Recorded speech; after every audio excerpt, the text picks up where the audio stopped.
try and cross the road now. No, I'm not. This is not a good idea. Hey guys, it's Johnny. In my last video, I talked to you about my trip to Istanbul and I showed you ways on how to save money in the city. Following on from that video, I'm now going to talk about the second stop on my summer travels this year, which was Georgia, specifically the capital city of Tbilisi. When I told people I was traveling to Georgia, I was met with responses of curiosity because not many people are familiar with Georgia, nor is it the first place that comes to mind when people think of traveling in the summer. Nevertheless, Georgia has been slowly increasing in popularity over the years, and it's actually become quite a popular destination for digital nomads and people who are trying to set up a global business strategy. So in this video, in addition to talking about my time in Tbilisi and showing you parts of the city, I'm also going to talk to you about the digital nomad aspect of it, or the expat or moving to Georgia aspect, how to get set up with banking, entry requirements, and the lifestyle in Georgia. So let's get right into the video.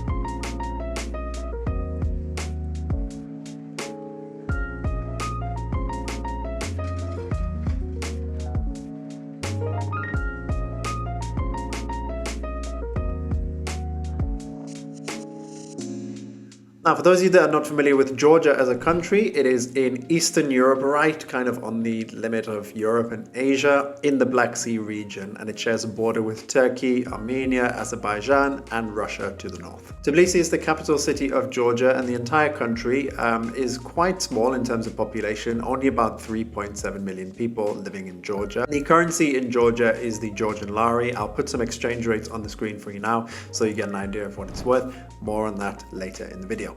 Now, there's a few reasons why Georgia's popularity has increased and has perhaps become an attractive destination for digital nomads and expats. Now, about 100 countries are able to enter Georgia visa-free and stay in the country for up to 360 days, which is almost a full year. So it's a lot longer than other countries, than other regions. You know, typically, for example, in the EU, you'll be able to stay 90 days in a 180-day period. This is similar in Turkey. There are some countries that have 180 days without a visa, but 360 days is a very long time for you to be able to go and stay there and be able to travel there. And that's not 360 days in a particular time period, that's 360 days and then when you leave and when you come back, the clock will reset. And being able to enter without requiring a visa and having such a long period of time where you're not requiring a visa, if you're not staying for a long period of time, is particularly attractive. If you are looking to stay in Georgia longer term and make it your home base, then there is a digital nomad visa option, and citizens of 95 countries are eligible to apply for this. Now, this digital nomad visa is valid for up to 1 year. There's no cost for the application, and it can be done completely online, and you'll typically get a response within 10 days, according to sources on the web. And to be eligible, you need to have a valid passport of one of the 95 countries that are eligible to apply, and you also need to be able to either prove $2,000 of income on a monthly basis or prove that you have $24,000 in a bank account. Now, the other advantage in Georgia is that it can be particularly interesting from a tax perspective. Now, Georgia, from a personal income tax perspective, taxes a flat rate of 20% on your personal income, but there are no social security contributions, and you're also not taxed on foreign sourced income. So in a lot of cases, you know, unless you're being employed by a Georgian company or you're being paid from activities that are taking place in Georgia. A lot of digital nomads have, you know, online businesses, or they have a company incorporated elsewhere, and they may have a way, you know, to pay themselves that is not local. And this is a way of obviously minimizing your tax burden whilst living in Georgia. Not tax advice, of course, do consult with a tax professional, but, you know, something particularly interesting if you have your company incorporated, you know, outside of Georgia, but you're looking to reside there and pay yourself there. In addition, the tax residency rules of Georgia only apply if you spend more than 183 days in the country. So if you're a digital nomad and you're on the digital nomad visa, then more than likely that's going to apply to you. But if you're someone who, you know, is coming in on the visa free, you're stopping by from time to time, then as long as you don't exceed 183 days, then you won't be taxed as a Georgian tax resident, and you won't pay any taxes in Georgia. For Georgian tax residents, there is a special scheme for entrepreneurs that allows you to pay only 1% tax on the first 500,000 lari that you bring in. Now, depending on the exchange rate, that can be between 160 to 190,000 euros. And not everybody is eligible for it. I think there are some strict requirements, and it's limited to certain people that can apply for it. But if you're staying there, worth looking into, worth giving it a try. Now, if you're looking to move to Georgia or you're going to have activities in Georgia, then having a Georgian bank account can be something particularly advantageous. Generally speaking, it is very easy to open a bank account in Georgia. You don't even have to be a Georgian resident to be able to do it. You simply turn up to a bank with your passport, explain what kind of account you'd like to open, fill out the paperwork, and if everything is okay, then you'll be able to open a bank account in Georgia on that same day and be able to pick up your card, a couple of days after. The most popular banks in Georgia are typically Bank of Georgia, TBC Bank, and you've also got Liberty Bank, which is quite popular as well. There are other banks around there, but these are probably the main three where, someone coming from abroad might want to go. You are able to hold multiple currencies in a bank account in Georgia as well. You'll of course have a Georgian lari bank account, but it is possible as well to hold euros, US dollars, and even British pounds in a bank account in Georgia. And if you're looking for good opportunities to save or you're looking for high interest deposits, then Georgia is a good place to look as well for this. You can get up to about 10-11% deposits if you're depositing money in Georgian laris. You can have deposits in US dollars as well, but of course the interest rates will be much lower. So definitely something worth looking into if you're looking to diversify your banking. If you're looking for some high interest deposits, then do consider looking into what some of these Georgian banks have on offer.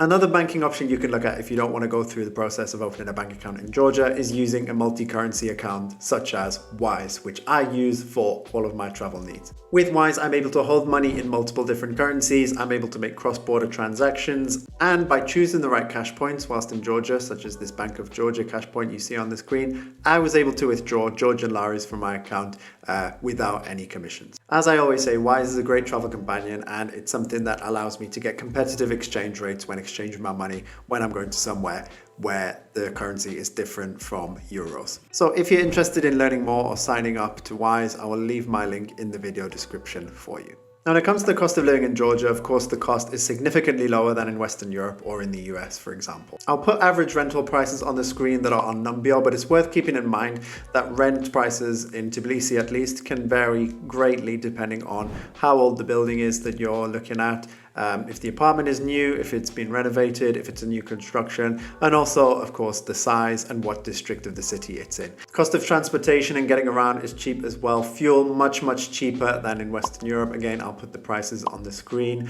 There is public transport. I know it's not the best system, you can't really complain about the cost. I think it's about 1 lari 50 per trip, which is about 50-60 euro cents. So not too bad at all. And if you want to take a taxi somewhere, you can use an app like Bolt. Typically, my journeys were about 15 to 20 minutes. And I never paid more than 3 or 4 euros per trip, which is about 10 to 12 Georgian lari. So very affordable to travel around by taxi and by public transport as well. When it comes to eating out as well, eating out is very affordable. It was a little bit more expensive than Turkey. I think it's probably about 7 to 10 euros per meal. But I have to say that Georgian cuisine is fantastic. Absolutely recommend that you try, traditional Georgian taverns where you can eat or Georgian restaurants. You will have great food at an affordable price. And beyond Georgian food, of course, you can find everything else like your typical burger restaurants. You can find Asian restaurants. You can find Middle Eastern restaurants. So yeah, food in Georgia.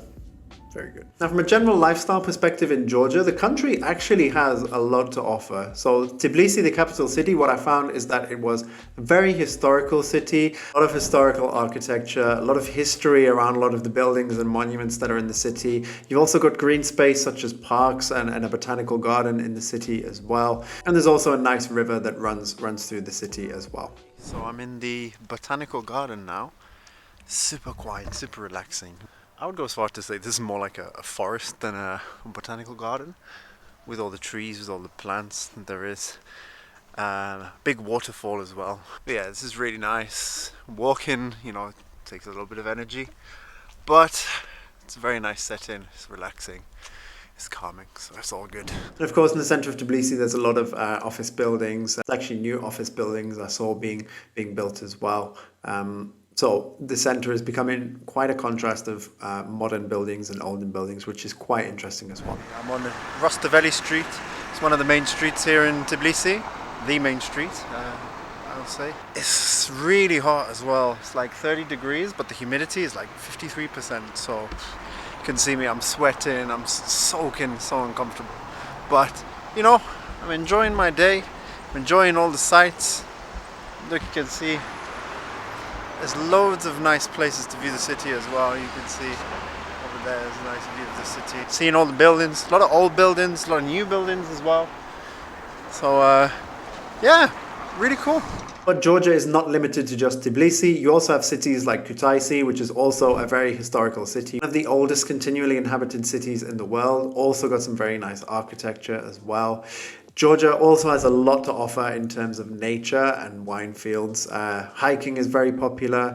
You can go to places like Kazbegi on a day trip and you can see the mountains. A very popular destination in the winter when there's snow as well. For those of you that like the beach and the sunshine, you can hit the west coast of Georgia where you have the Black Sea and you have cities that are dedicated more so to tourist activities, such as the case with Batumi. I also made a stop in Batumi, by the way, and I will be making a video about that, so do stay tuned for the video on Batumi coming shortly. Georgia as well, also well known for its wine and the very high quality Georgian wines that are produced. And you can take a trip to cities like Kakheti, which are specialized in wine production and make some of the best Georgian wine that there is. Finally, from a travel and connections perspective, the metro in Tbilisi will get you around, and as I say, at an affordable cost, but it is quite an old system. It doesn't go everywhere. There's only a couple of metro lines, I think, as well. There are buses that can get you around the city as well. You can travel across Georgia by train. I actually did this to travel from Tbilisi to Batumi.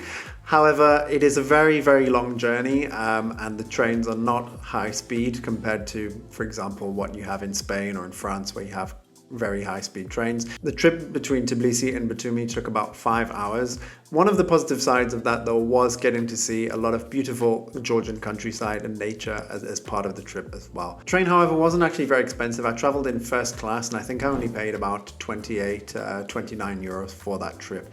And it was relatively comfortable, I have to say. And finally, of course, there's the question of getting to Georgia and leaving Georgia. Now, in terms of airports, you have Tbilisi Airport, you have Kutaisi Airport, and you also have Batumi Airport. However, none of these airports are really particularly big, and a lot of the flights in and out of the country are generally to neighboring countries, such as Armenia, such as Azerbaijan, such as Russia, such as Turkey, such as Iran. There are a few flights that go a bit further, like you can actually fly to Kutaisi from Spain now. You can fly back and forth between Tel Aviv and Batumi and Tbilisi as well. You can fly to Tbilisi from Paris as well, if I'm not mistaken. So there you go, guys. There's a little bit about Georgia and what you might expect from life in the country. Overall, I was very impressed. I really liked the country and what it has to offer, particularly in terms of food, history, and culture, which I found to be very rich and very, very interesting. Anyways, guys, leave a comment and let me know, what do you think of Tbilisi? What do you think of Georgia? And is it somewhere that you would consider moving as a digital nomad or as an expat? So next time, I'll see you on the next one,